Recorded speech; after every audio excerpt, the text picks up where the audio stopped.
Well, everyone, the Samsung Galaxy S24 has just came out, and I wanted to kind of do a quick little comparison between the S24 and the Galaxy S21. Now, this is the S23 that I have here. I've already pre-ordered the S24, but this is just kind of give you an idea of basically what the differences could be between these two devices. Now, the first thing I'll tell you is there's actually some similarity between the S21 and the S24. You're going to be getting around the same size display, which is going to be great. So if you like the size of your S21, it's almost the same size display on the S24, but you are getting a way brighter display on the S24 at 2600 nits of brightness on the S24, which is pretty insane. To have that size display and that type of refresh or the brightness on the type of phone is wild. You're still getting 120 Hz on both these phones, but still that's a very cool thing and a pretty good advantage that you have on something like the Galaxy S24. Now you're going to be getting flat sides on, the S24. These two phones have a little bit of a curved side to it, but it's completely flat, almost like iPhone-like on the Galaxy S24.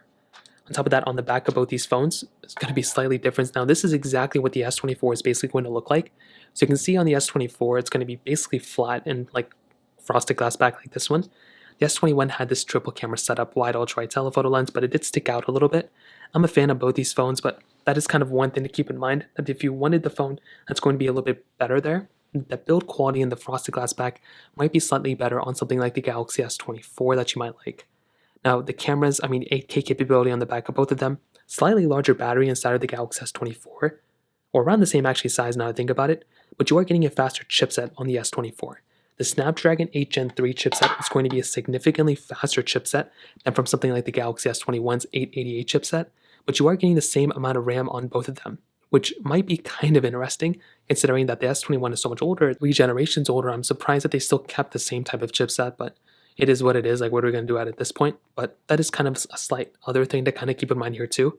But the biggest difference of all, 7 years of security and OS updates on the Samsung Galaxy S24 over the 2 more years left probably inside of the S21, and there's probably only getting like one more version of software on top of that. So the S24 is going to be lasting for 7 years from now, which is insane. That's a pretty big difference right there. So without a doubt, definitely a much better, longer lasting phone on something like the S24 over something like the S21, and definitely the better phone in every single way. So that kind of covers it up there.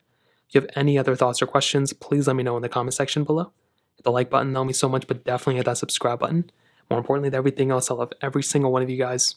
Hopefully I'll catch you guys in the next video. Peace out.